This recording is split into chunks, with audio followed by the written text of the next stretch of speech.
பொண்டாட்டி போல ஒரு தெய்வம் இல்ல. விபமர நிழல் விசிலடிக்கும் குயிலு, மாட்டு மணி சத்தம், வயசான முத்தம், போடுமடா போடுமடா போடுமடா சாமி.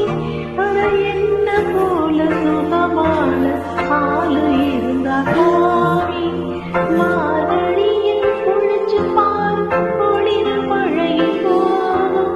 மாதவன வாழ்ந்து பார், பெருமை பழகி போகும். உப்பில்லாம குடிச்சு பாரு, கஞ்சி பழகி போகும். பாயில்லாம படுத்து பாரு, தூக்கம் பழகி போகும்.